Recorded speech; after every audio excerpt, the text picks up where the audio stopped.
Hey Shellmates, welcome to another edition of Inside the Shell by Snail Racing, where speed is optional and fitness is mandatory.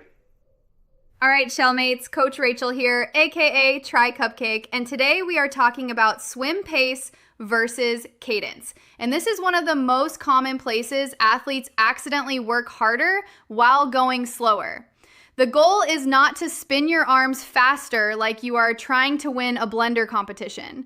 The goal is to increase cadence in a way that improves speed without shortening the stroke.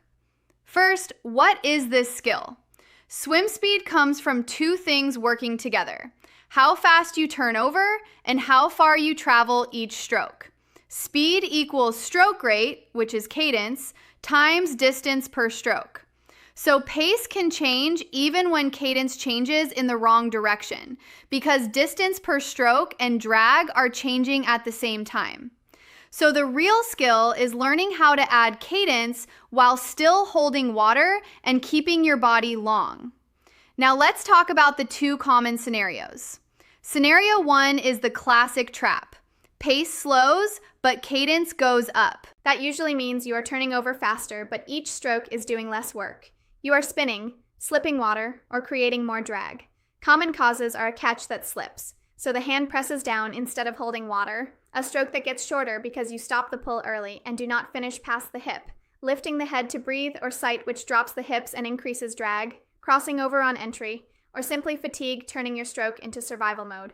What does that feel like? Higher effort, higher breathing, shoulders burning early, and the water feels mushy, like you cannot find solid pressure on the forearm and hand. You are busy, but not moving. Scenario 2 looks better. Pace improves, but cadence goes down. That usually means you got more efficient. Better line, better catch, better rotation, and you are traveling farther per stroke. Common causes are hips higher with less drag, stronger catch and pull path with better hold on the water, better timing and rotation, so you use the torso instead of only the arms, and cleaner breathing with no pause or head lift. What does that feel like? Smoother stroke, quieter water, you feel like you slide forward each stroke, and you have more control with less churn. Now here is the watch out.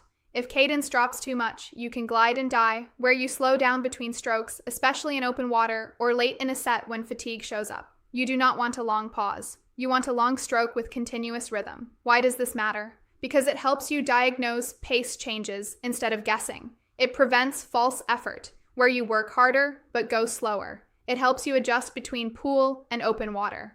And it improves repeatability, which is what matters in triathlon. Not just one fast length when you are fresh.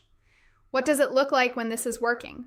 Pace improves and effort stays controlled. Cadence can rise slightly without the stroke falling apart. Stroke count stays stable or even drops at the same pace. You feel consistent pressure on the forearm, not just a fast arm swing. And most importantly, you can increase cadence without shortening the stroke. Common red flags are cadence rising while pace drops, stroke count shooting up at the same pace, lots of splash and noisy entry, head lifting to breathe, hips sinking, scissor kicking, and finishing sets with shoulders fried but cardio still fine. That usually means you are muscling the water instead of holding it. So here are your coach cues. Hold water, do not spin, long in front, quick in back. Breathe quick, keep one goggle in, finish past the hip. Quiet entry, stable line. Hips up, press the chest. Same stroke, slightly faster rhythm. Rapid snail takeaway. If you want to swim faster, cadence can help, but cadence only works when the stroke stays connected. Get long, hold water, then turn it over a little quicker without losing the catch. And remember, speed optional, fitness mandatory.